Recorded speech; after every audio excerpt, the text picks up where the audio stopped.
Good morning, কেমন আছো সবাই? আশা করি সবাই খুব ভালো আছো। আজকে তোমাদের সাথে একটা খুব মজার কথা শেয়ার করি।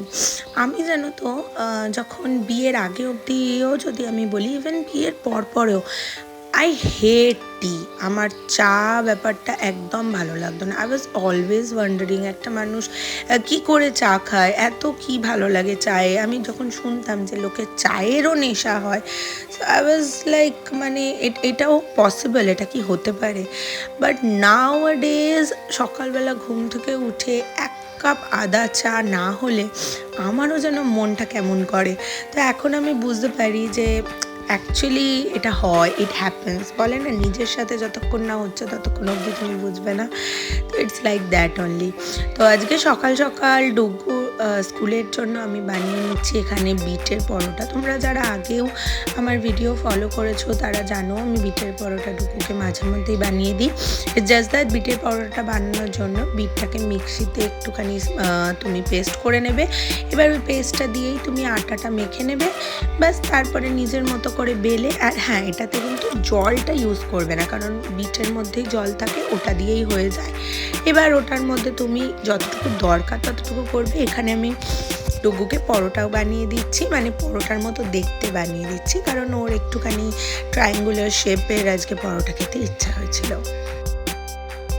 খুব ভালো করে দুটো দিক সেঁকে নেওয়ার পর আমি 1 চামচ ঘি দিয়ে এই পরোটাটাকে একটুখানি এদিক ওদিক করে উল্টে পাল্টে ব্যাস এটাকে নামিয়ে নেব। এটাকে আমি কোনো তেলে ভাজছি না। এটা তোমাদের যদি কারোর কাছে বাটার থাকে তাহলে বাটারটাও তোমরা ইউজ করতে পারো। বাটার আমি বাড়িতে রাখি না, তাই জন্য আমি ঘি দিয়েই এটাকে সেঁকে নিচ্ছি। আর ডুগুতে স্কুলে বা এখন অনেকে স্কুলেই আমি দেখছি যে ফ্রুট ইজ মাস্ট। তো আমি আজকে ওকে এখানে কিছু আঙুর দিচ্ছি। আর এই টিফিন বক্সটা তো দেখেইছো, এটা অর্জুন ওকে দিয়ে গেছে, কারণ ও ক্লাস 2-তে উঠে গেছে। তো অ্যাজ এ গিফট অর্জুন ওকে এই টিফিন বক্সটা দিয়েছে। তো ইট রিয়েলি নাইস। তো এই টিফিন বক্সটা অর্জুন ওকে দিয়ে গেছে, কিন্তু ও পেয়েছিল বার্থডেতে, বুঝেছো?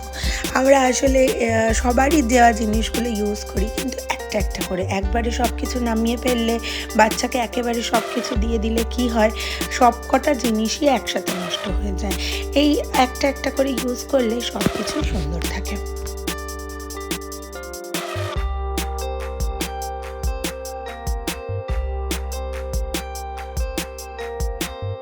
লাঞ্চে আজকে বানাবো একটু মাশরুম। তো মাশরুমগুলোকে আমি আগে একটু ফ্রিজ থেকে বার করে জলের মধ্যে ভিজিয়ে রেখেছিলাম, তাতে করে মাশরুমের গায়ে যে একটা মানে একটু নোংরা মতো থাকে সেগুলো বেরিয়ে যাবে।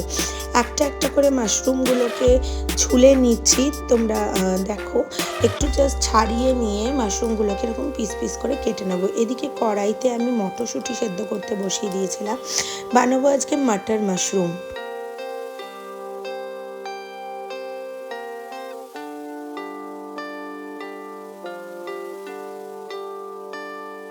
মটরশুঁটি সেদ্ধ করে মটরশুঁটিগুলোকে তুলে নিয়ে ওই কড়াইয়ের জলটাকে ফেলে দিয়ে ওর মধ্যেই আমি দিয়ে দিচ্ছি অল্প একটু সর্ষের তেল। তেলটা গরম হলে এর মধ্যে আমি পিস করে কেটে রাখা মাশরুমগুলো দিয়ে দেব। আর এগুলোকে একদম একটুখানি সুন্দর করে ভেজে নিতে হবে। মানে মাশরুমের মধ্যে যে একটা গন্ধ থাকে, সেই গন্ধটার জন্য অনেকে মাশরুম পছন্দ করে না।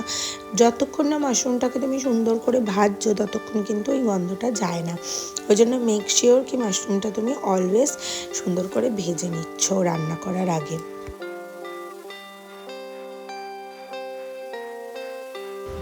মাশরুমটা যতক্ষণ ভাজা হচ্ছে, এখানে আমি প্রিপেয়ার করে নেবো একটা পেস্ট। তার জন্য মিক্সিতে আমি নিয়ে নিয়েছি 2টো টমেটো, একটু কাজু, কিছুটা লঙ্কা, কিছুটা চার মগজ নিয়ে আমি এটাকে একটা সুন্দর পেস্ট করে বেটে নেব মিক্সিতে।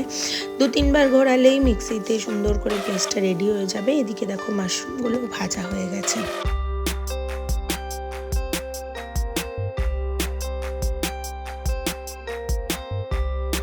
ভাজা মাশরুমগুলোকে কড়াই থেকে তুলে নিয়ে ওই কড়াইর মধ্যেই আমরা এইমাত্র যে মিক্সিতে পেস্ট করলাম সেই পেস্টটা এখানে দিয়ে দেবো। পেস্টটা দেখো একটু ঠিকই হবে, কারণ যেহেতু এর মধ্যে কাজু আছে, চারমগজ আছে, তাই জন্য এটা একটু ঠিক হবে। তো সেই মুহূর্তে কী করবে, একটু যে মিক্সির গায়ে মশলাগুলো লেগে থাকে ওটা সামান্য জল দিয়ে ধুয়ে সেই জলটা দিয়ে দিতে হবে। তাহলে কী হবে, একটু নরম হয়ে যাবে। তো বেশি জল ইউজ করবে না প্রথমেই, তাহলে মশলাটা কষানো হবে না। এই মশলাটাকে সুন্দর করে কষিয়ে নিতে হবে যতক্ষণ না পর্যন্ত মশলাটা থেকে একটু তেল ছেড়ে আসে। কাজু রয়েছে, একটু তাড়াতাড়ি তেল ছেড়ে যাবে, সেটা কোনো ব্যাপার না। আমরা দিয়ে দিলাম সঙ্গে করে একটু নুন, একটু হলুদ। আর এখানে এই মশলাগুলোকে খুব ভালোভাবে কষাতে হবে। সাথে আমি দিয়েছি একটু জিরের গুঁড়ো। জিরের গুঁড়ো আমি এখানে নিজে শুকনো খোলায় ভেজে সেই জিরেটা এখানে গুঁড়ো করেছি।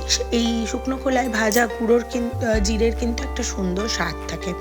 তো একদম সুন্দর করে এটাকে কষাতে হবে। ননস্টিকের কড়াইতে করলে লেগে যাওয়ার ভয়টা থাকে না, কিন্তু এই সিলভারের কড়াইগুলোতে কিন্তু একটু চট করে লেগে যায়। ওই জন্য একদম কন্টিনিউ খুন্তি নাড়িয়ে যেতে হবে যতক্ষণ না পর্যন্ত এই মশলাটা একটুখানি কমে আসে।